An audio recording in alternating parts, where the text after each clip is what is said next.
it was such a pleasure, Dan. Thank you for allowing Carolyn and I the opportunity to be a part of this project with you. I mean, Well said, Mark. it was just so fun, and I was telling my wife about it, and she said, "Oh, that sounds like a really fun project." And I said, "Yeah, I just wish I had more time to contribute more. Like I felt like there was this flood. I sat down over a couple of days and just started banging away on definitions, and it was just so fun. I thought it was like, oh, it was just a perfect catharsis, right? So, that oh was man, the hope. I mean, yeah. And it's so needed. Oh my gosh, it's so needed right now. Like don't turn on the news. I really, I mean, I have to stay on top of the news, but don't turn on the news. It's so depressing. And a book like this just makes you forget about all that. It makes you just feel like you're normal, and you Yeah. can just kind of walk away from the world's troubles, for a moment. It was a brilliant idea, and the brilliance was really in the idea and the timing. So good on you, Dan. okay, well, that's very kind. I did have one person who wrote back, and their favorite definition of the book was one that I hopefully didn't imperil my contributors, because it was career suicide, reading or even acknowledging this book exists. That's funny. That's great. That's That is great. That's very good. That's great. But I So- also have to say, Mark, just to echo what you were saying, when Dan gave me the task as well, I just couldn't stop. And I had friends from all over the place, like just coming through with lots of different statements as well, that really ruined them at work, because it'd be like people would say things and you just go, okay, that's good then. Or, oh, that means I'm not getting a promotion, or whatever. Just the hidden meaning behind things within an organization, once you learn that particular language, and the dialect is Right. is quite unique. So yeah, Yeah, I no. enjoyed it too. And it Yeah, was no, people spin, deflect, hint, and hold back. That's what happens, and there's very little that's direct. But Yeah. Mark, as Carolyn knows, she was on my podcast and one of my absolutely favorite guests. I mean, she just Mm. her heart's in the right place, and it's just so much spirit behind it and good ideas, and it's a wonderful book. And she was a wonderful person to interview, and I was like, sorry, but I'm going to hold on to you. You can't leave my life. You can't. I love it. Thank you, You Dan. can't just be in my life for 25 minutes on the podcast. Yes. I don't meet people like this every day. Oh, thank you. You have to stay around. You're so Yes. sweet. Thank you. I, Thank you. I like how you put that, Dan, because you were that for me, I think. Aw. So Caroline, Dan invited himself on a podcast that I host. Brilliant. No, Go, Dan. He was. No, I love it. It was great. It was great, and it was right around the time. So it was 2020. It was like February, March probably of 2020. Gosh. And he reaches out to me, and my podcast. This is what my podcast consists of. It consists of 20 episodes of me experimenting, getting my voice onto iTunes. That's it. Oh, and a smiling picture of me on iTunes. And that's pretty much the content of the podcast. Dan picks up on my champagne smile, as he put it, and he decided I'm going to be on that guy's podcast. I don't know what possessed him or what was in that picture, but he said, I got to be on that guy's podcast. Because I like warm people. Hmm. Yes. And that means a lot, actually. And so so he reached out to me, and it was at a really tough time for me, Caroline.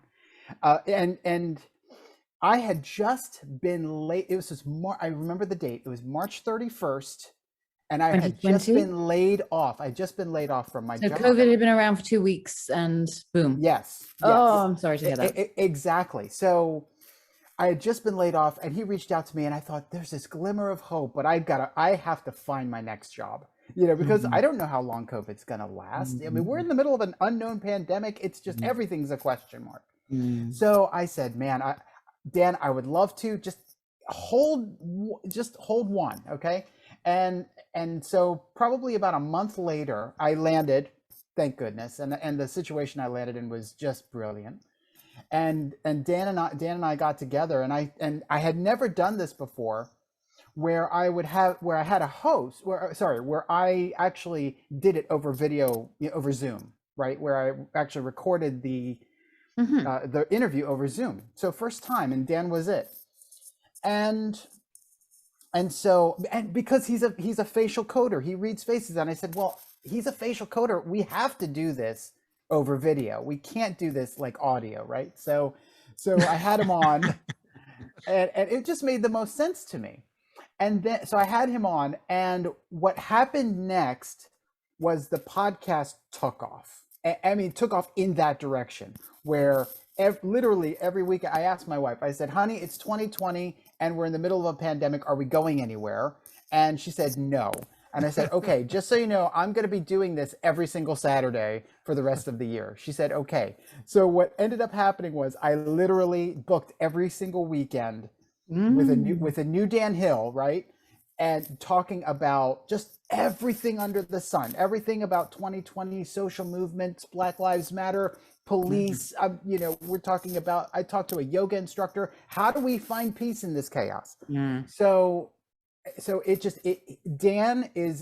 I told him, Dan is personally responsible for whatever success I've had, since. I mean, he launched my podcast. Well, very kind of you to say, but you also told me that your wife is now getting a little tired of you doing all these. So hopefully I'm not responsible for your imminent divorce. That's your third book, Dan. How I Ruined Mark Botris's Life. I am responsible. Actually, that would be a good title. I am responsible, and really, that's the need in society right now. But so, Dan, thank you for that. Sure. Well, before we wrap up, you both have at least one of my favorite definitions in the book. So I'll start with you, Mark, since you were just speaking. That is the promise of autonomy, being micromanaged only part-time. I love it. That is wonderful. I have a niece who works. She now runs the credit union for the Mayo Clinic in Rochester, Minnesota. But for about 5 years, she suffered from the most micromanaging of bosses. And she's very much a pacifist, but she came close to wanting to kill him. It was just too much. Yeah. And Carolyn, you know this, but it's so true. The one about equality, because it packs a punch and it's funny and everyone gets it. So you may not have noticed this one yet, Mark, but it's equality. Part 1, a goal evident in any Star Trek episode or movie.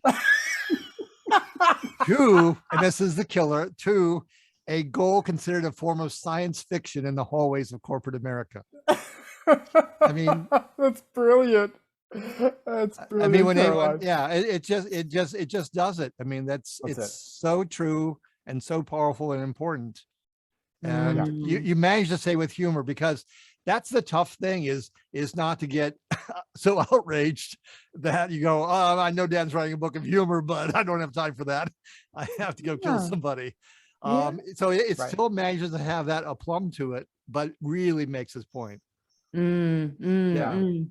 Yeah, it's a tough one, because you're right. When given the task, okay, you are writing this book, how can you write something that does have a little bit of humor to it, so people can either have a little bit of a huh or a huh or a ha? It's a really tough thing to do, and but that one, to me, from an equality perspective, was just, it's just science fiction. It is science fiction right now, and it will be for 200 years, apparently. Gene Roddenberry had it right.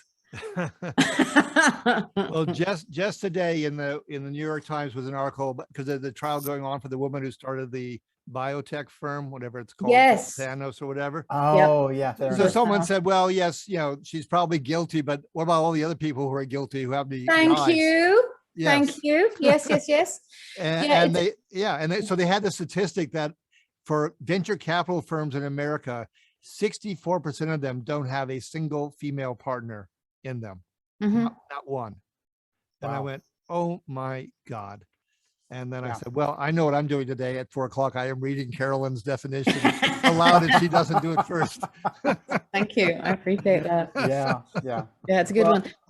yeah, and I think that doing it in the context of work is clever because, especially for equality, Mm. and I'm the biggest, and I'll say this, I'm the biggest advocate for diversity, equity, and inclusion. But I think that how it's being implemented is today is actually in a bit of a warped way. I think that, seriously, I think that if you just treat other people the way they want to be treated, guess what? You got it. You nailed it, right? It really is that simple. And I think we, at corporate America, of course, in its talents, has overcomplicated it and made it much more than it needs to be. Well, I thought today, after reading that article this morning, of two things I've come across before. One is that it turns out executives whose wife works and is therefore subject to all the dynamics in the workplace are much better and more sensitive to how equality works. And then I thought of this experiment that they actually did, I believe, in an elementary school, where they assigned the kids, like one was a lower caste, and like they were called differently and had to dress differently. Oh, And they got abused, and then their test scores plummeted, and all this stuff happened to them. And then the teacher announced that they were switching the roles, and the people who had been the overlords were now the underlings, and vice versa. And now the test scores plummeted for the other group. And I thought, this would be so interesting if we suddenly said to the male executives, guess what, we're going to give you a little experiment here. And now you get to go through. Isn't that interesting? I'm looking for some way that creates empathy, because yes, it can get really complicated with rules and regulations, whatever else might go on. But the most basic thing is be fair, be decent, have empathy. Absolutely. Unlock talent. I mean, it should not have to be, in its essence, complicated. Absolutely. It shouldn't, but unfortunately it is. And just, yes. I just want to end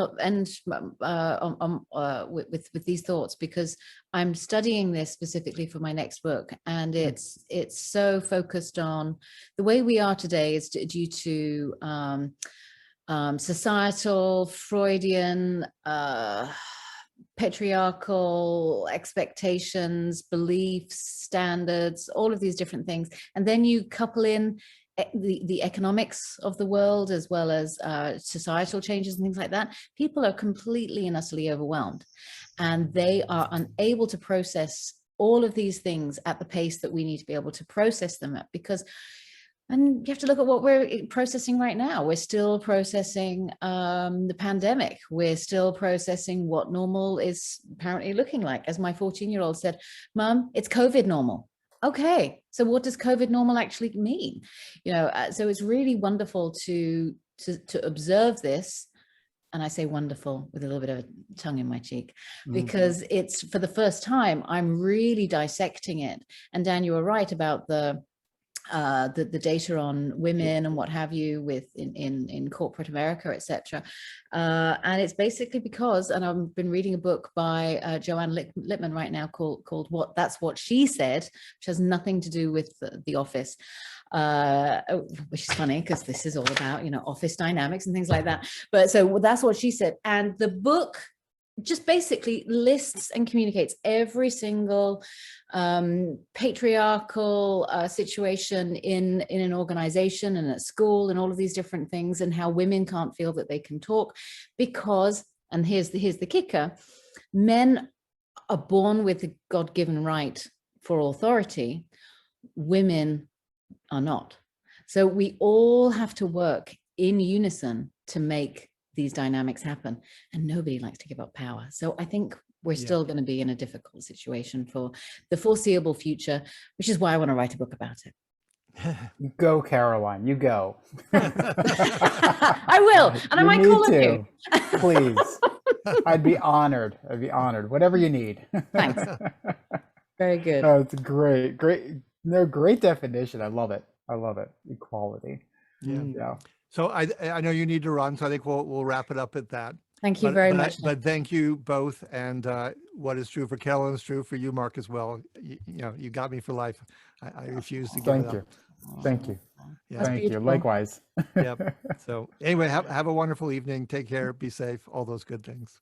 Thank you, Dan. as- Thank you, as Mark. well. Nice, great meeting you, Carolyn.